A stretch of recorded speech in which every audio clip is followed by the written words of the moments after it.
They didn't even bother to spell my name correctly. The gold-embossed invitation lay on my kitchen counter, unopened, for 2 days. When I finally slid it open, the script sparkled with a kind of theatrical brightness. I had never asked for Mr. and Mrs. Horace McAllister. Horace McAllister requests the honor of your presence at the marriage of their son Tobias McAllister to Miss Serena Blackwood. My name appeared as Marina. No middle initial, no guest, no formal title. 14 years had gone by and accuracy still escaped them.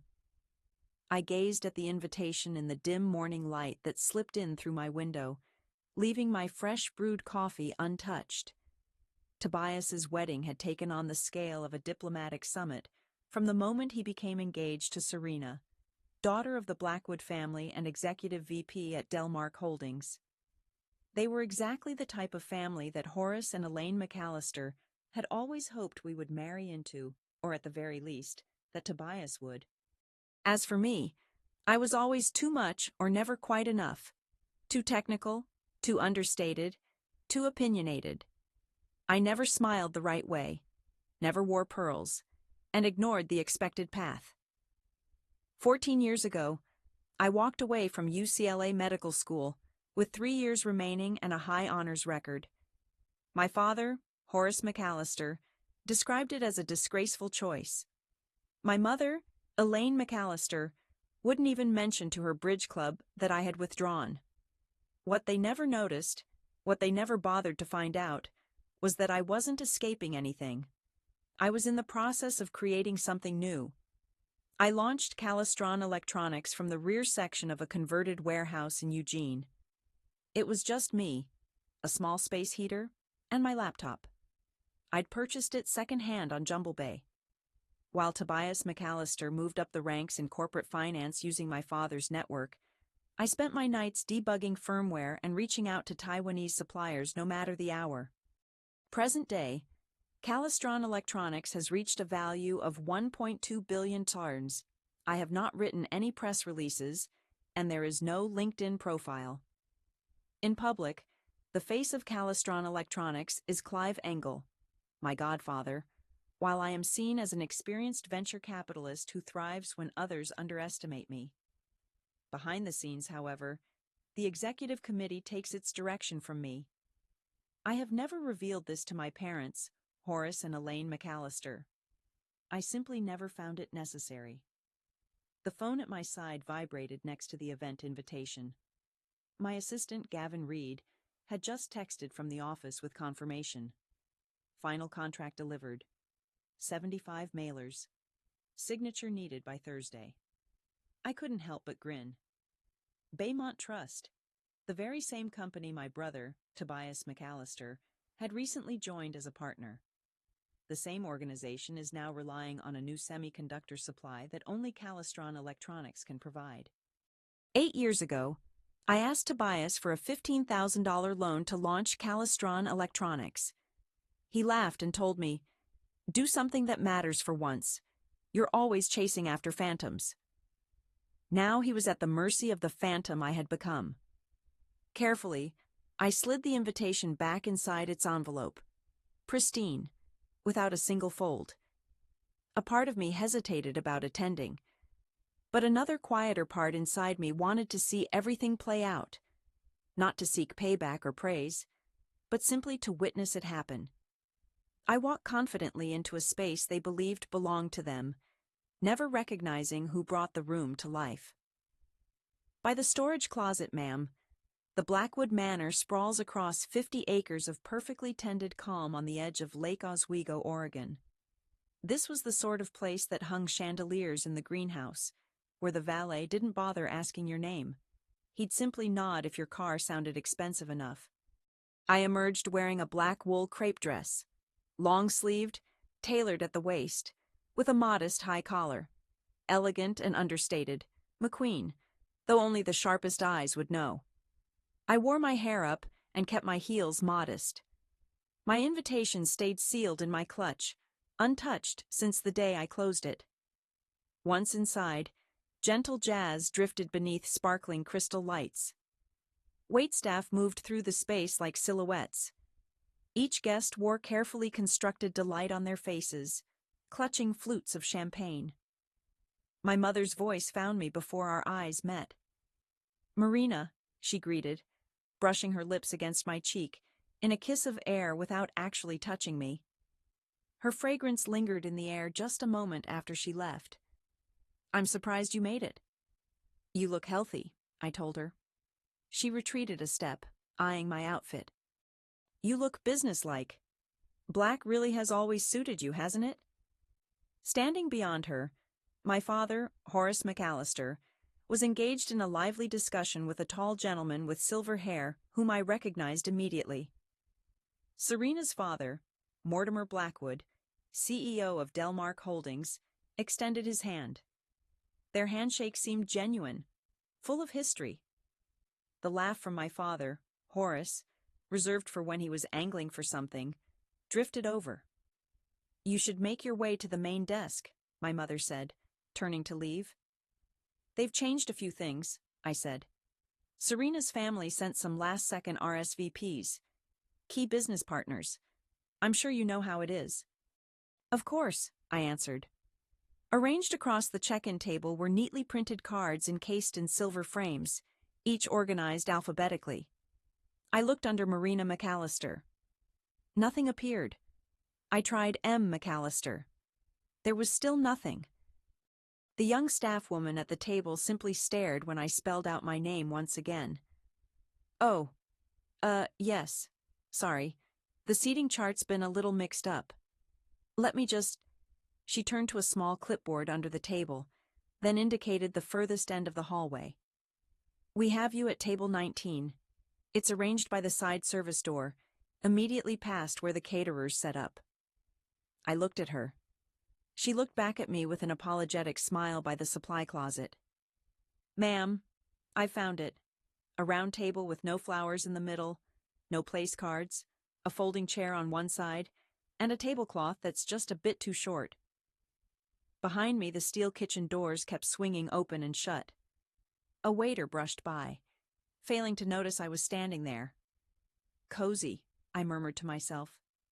Just then, a familiar voice rose above the background noise. Someone called my name. "Marina." Serena Blackwood walked over in ivory satin and pearls, her smile smooth and flawless. "You found where you're sitting," she said.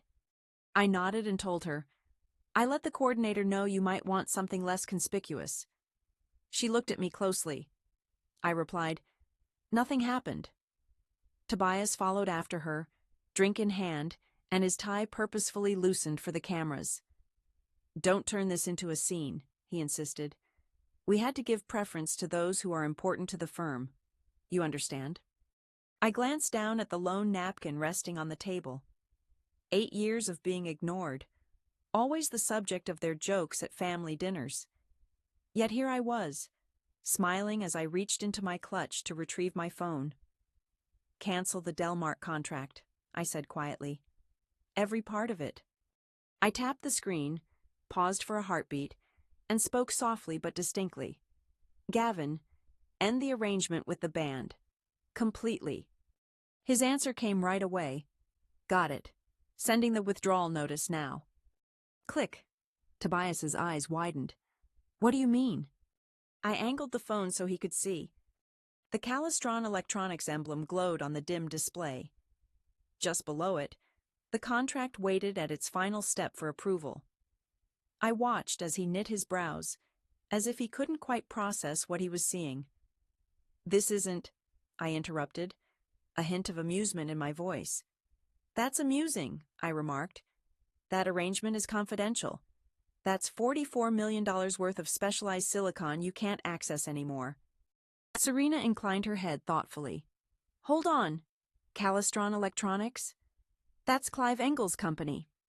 "Clive is the public face," I replied. "But I'm the owner, Marina McAllister, CEO, founder, and lead designer." Tobias's glass dipped in his grasp. "That's not true. Aren't you in logistics or something?" I didn't respond. There was no need. Nearby, one of the Delmark Holdings vice presidents paused, his attention shifting from my device to my expression. Recognition dawned on him. He murmured something to a colleague in a blue suit, sparking a visible wave through the room. Serena's grin faltered. "You're not serious." "I never make jokes about figures," I said evenly. Tobias gave a short, mirthless laugh. "You'd really jeopardize our deal over a chair?" Rising deliberately, I smoothed my dress and said, "This has nothing to do with a chair. This is about 8 years of being told that my presence was irrelevant, of others speaking over me, disregarding me, erasing me from the picture. The white folding chairs were only the beginning of what caught my eye." Mortimer Blackwood made his entrance, accompanied on either side by 2 members of the executive committee. "What is happening here?" I reached out my hand. "Mr. Blackwood, we haven't been introduced before. Marina McAllister, Calistron Electronics." His face changed noticeably. "So you're Calistron Electronics, otherwise known as Orion Equity Group, the one currently extending your credit facility through a pair of your shell companies. It would have served you well to check the fine print." Tobias McAllister moved closer, his tone growing sharper. "This is my wedding, Marina." For a moment I faced him directly. "Is that so?" I met his gaze. "No," I whispered. "This is the moment you answer for what you've done. I chose not to expose you before because I needed to see just how far you would fall." The music in the great hall kept playing, yet the crowd came to a standstill. The volume didn't matter. All that mattered was one unbroken line of sight stretching from my brightly lit phone. All I needed was my own hand, and for the right person to see. Gossip traveled faster than any sound ever could. "Did you hear her mention Calistron Electronics? That's her." "Oh my God, that's McAllister's sister." Serena's gaze flicked from me to Tobias, then back again. "She's faking," she mumbled. "This is all for show." "Is it really?" I asked, cocking my head slightly. "You've met our legal advisor before. Stuart Palmer, remember? He's a friendly guy, excellent with intellectual property enforcement." Serena's complexion went pale. Her father, Mortimer Blackwood, moved in closer, his tone hushed but cutting. "If you're right, you've just cost us 3/4 of progress." "That's only true if I decide not to speak," I replied. Tobias let out a sharp whisper. "What are you playing at?" I looked him in the eye. "Just giving you what you gave me before, the benefit of the doubt. But that's over now." He moved nearer, dropping his voice. "You're making me look bad." "No," I answered. "That was your doing." I drew in a deep, steadying breath, and allowed the next move to play out. "I am also the owner of Rowntree and Kinsey Advisors. They're familiar to you. They're responsible for auditing your division. You should know that your financial records are about to face a full inspection." Tobias went rigid. "Hang on, what?" Serena's voice trembled as she addressed him. "What is she referring to?" I remained unmoved. 4 offshore entities. The first channels cryptocurrency deficits through vendor expense accounts. The second approach disguises fake promotional spending. The third, well, that's for the federal authorities to decide, whether it qualifies as money laundering or simply gross oversight. He started to speak, then closed his mouth again. I pressed on. I assumed no one was looking. I believed that as long as my summaries appeared clean, the decay beneath didn't matter. Serena drew away from him as though he had suddenly become unrecognizable. "You involved my father, Horace McAllister, and Calistron Electronics to conceal your betting debts," he faltered. I never intended for—" I interrupted, my tone as steady as ever.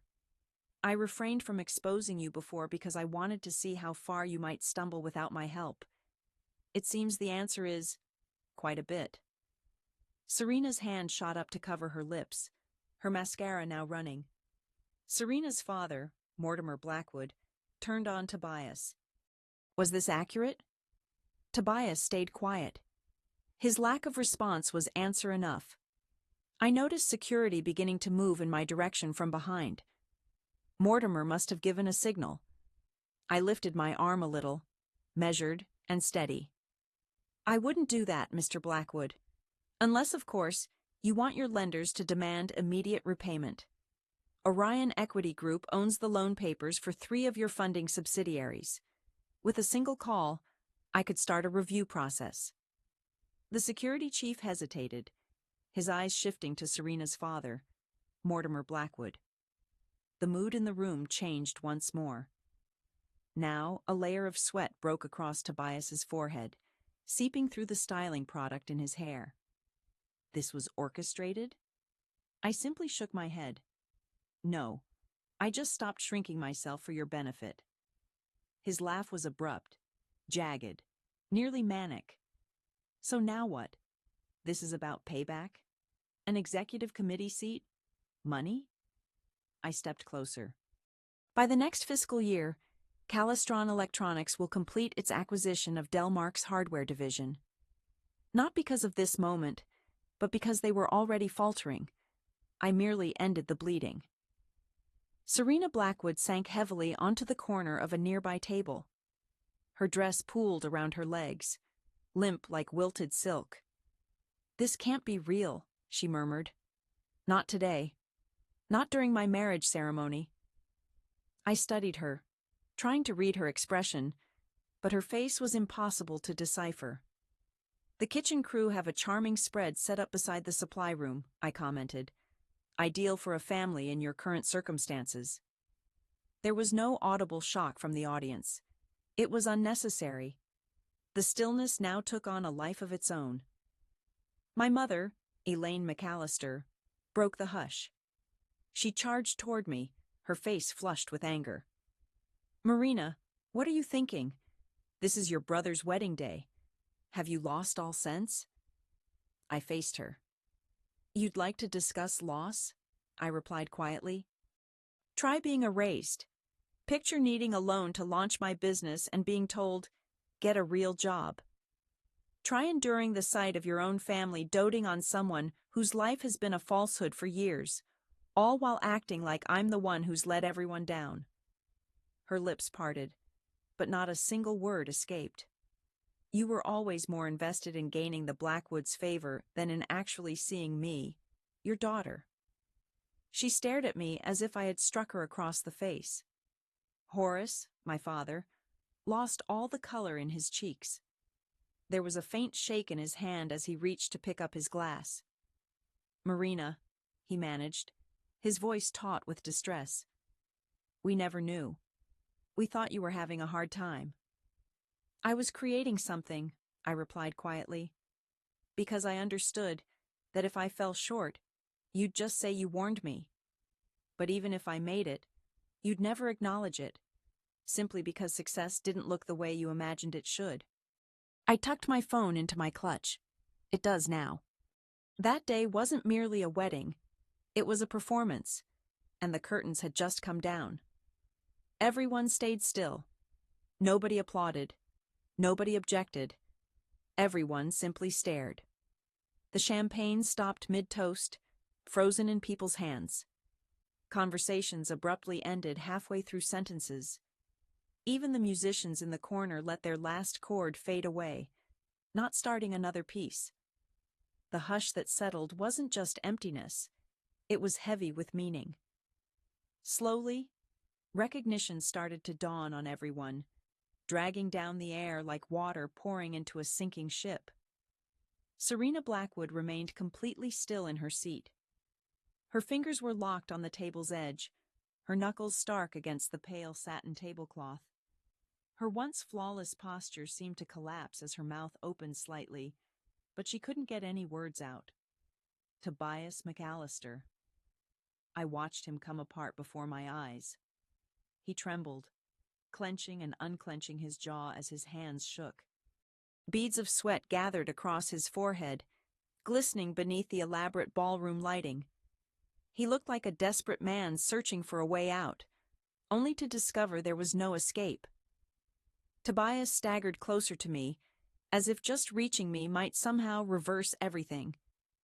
"Marina," he rasped, his voice broken. "Don't do this here. Not right now." I stayed perfectly still, refusing to move. "Present day," he repeated more quietly. "Please reconsider. How all this will affect the family." I cocked my head to the side. "Are you talking about the relatives who cropped me out of holiday pictures because I bought my dress at Nordstrom instead of Saks? The same ones who called me troublesome for being inquisitive, but praised Tobias as driven even when he blatantly lied?" He parted his lips to speak, but I pressed on. "Don't come pleading for family now, Tobias. The only time you remember that I'm your sister is when your life is falling apart." Across the ballroom, I noticed one guest lift their phone, then someone else followed suit. I caught sight of the glowing red recording icon. This event was not going to disappear. Serena's father, Mortimer Blackwood, muttered a curse and pulled out his phone as well. He turned away from us, already dialing numbers for crisis management. He realized the agreement was finished. The news stories were imminent. My father, Horace McAllister, lowered himself gently onto a seat. His tie now hung askew, and his hands were tightly clasped between his knees, as if he were a school-aged child anticipating punishment. He kept his eyes away from mine. My mother stood next to him, unmoving. Something in her expression had fractured in the silence, like an old painting left too long in harsh lighting. This was more than just a wedding. It felt like a performance, and the show had just ended. The front desk attendant didn't recognize me, and I had to present my identification. 4 weeks went by. I didn't receive any more voicemails from Tobias, no official responses from Delmark, no group messages with my parents. All of that had already gone quiet long before. On a Thursday morning, Gavin Reed alerted me from the front desk. I had a surprise guest. I kept my focus on my work. "Who is it?" "Personal, no meeting scheduled. Claims to be your mother." I hesitated, though only briefly. "Let her come in." The door eased open with a faint sound. My mother entered dressed in a soft blue jacket and coordinating pants. Her footwear was just slightly out of date, and her handbag also belonged to last year's collection. Frayed at the edges, she hovered in the doorway, as if uncertain she had permission to enter. At first she remained silent, simply glancing around. There were sleek edges, transparent partitions, plaques displaying patents on one side, and an award from Caltech on the other. This was my universe on display. The front desk attendant didn't realize I was the owner. She commented softly, her voice faint. I needed to provide identification. "That's our security procedure," I explained, mentioning that some unusual guests had started appearing after the merger. She acknowledged this, nodding with measured hesitation. Her grip on her handbag tightened. I wasn't sure she would agree to meet with me. But she was present, I said. She edged nearer, and without waiting for an invitation, sat opposite me. "We've been considering," she started to say, "everything about the ceremony, our choices, and what may have escaped our notice." Her voice shook, and for the first time I could recall, she sounded as if she had no competition left to win. "We made a mistake, Marina. Such an enormous mistake. We believed achievement meant Tobias in tailored jackets and a confident handshake, but our sight was clouded to what I was creating." I examined her expression closely. She looked older than I remembered, less from age than from resignation. "You came here to apologize," I said, my voice flat. "Or maybe the real reason is that the country club fees are due again, and you want help paying them," which made me wince. "We probably have that coming," I murmured. But she insisted, "You remain our daughter," as if that might matter. I leaned back in my chair, my eyes unwavering. "That counted for nothing when I was desperate for encouragement," I said. "Why should it count for anything now, when I'm no longer in need?" A lone tear traveled down her face. We're proud of you, even though we probably haven't earned that right. This isn't about asking for help. It's an opportunity, my mother confessed. I rose to my feet, walked over to the cabinet by the window, retrieved a substantial sealed envelope from its upper drawer, and returned to carefully set it in front of her. "And this is?" she asked quietly, her hands remaining still. "Details," I replied, "about Calistron Electronics program for small businesses, loan programs, commercial property listings, and consultant contacts." She looked at the envelope with suspicion, as if it might explode at any moment. "You expected me to help you." After everything that happened, I simply shook my head. "I'm not going to help," I explained. "What I'm offering is an opportunity. Make no mistake, there are no shortcuts, no behind-the-scenes privileges, and no trading on the McAllister name." My hand hovered uncertainly above the envelope now. "If you want to start over, you'll need to do it from scratch, the same way I did." She fluttered her eyelids rapidly, silently mouthing her gratitude. "Thank you for this opportunity, and for the lesson," she said. I acknowledged her with a single nod. Lessons require sacrifice, and that cost is what gives them meaning. As I rose to my feet, I hugged the envelope tightly, as if it were a lifeline, then hesitated at the threshold. My words came out in a near whisper. "Is there anything else I ought to know?" I held her gaze. "One last thing," I responded. "That table beside the supply closet, the one you assigned me." She stopped cold, already preparing herself. "I called it the best seat in the house. It's the spot where I can truly observe people's true colors." I remained silent, only giving a nod before slipping away quietly, as if silence finally made sense to me. And the truth is, sometimes the most satisfying payback isn't humility, it's watching people choke on their own words. 5 months slipped by. Delmark Holdings failed to launch their new product on schedule.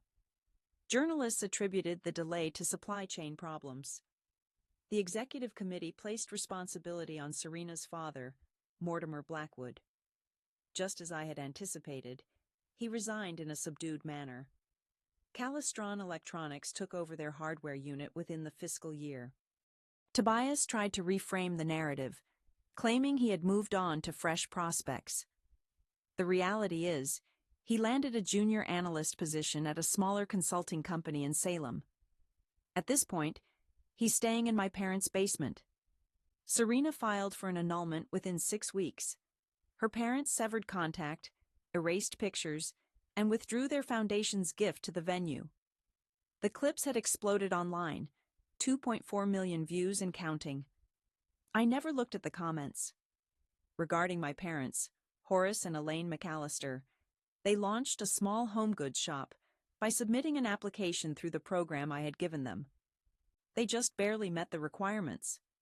My mother oversees the stock. My father takes care of the sales counter.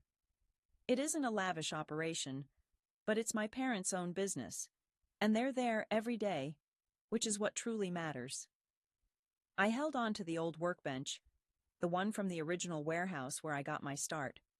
Now it rests against one wall in my glass-walled office, battered, crooked, and carrying a lingering trace of solder. Whenever anyone stops by, they ask why I keep it. I never answer. Some things don't need explaining. I don't attend weddings anymore. I don't go home for the holidays. Sometimes I send flowers or a card, but never with a return address. What I have built speaks louder than any reunion ever could. Ultimately, that table next to the supply closet was never just a slight. It was the perfect place to see everything. It became clear to me who preferred to keep me hidden behind closed doors, and who never cared enough to see if I was still waiting. Honestly, sometimes the sweetest retribution isn't swallowing my pride, but stepping back and watching them choke on remarks they once believed would send me packing.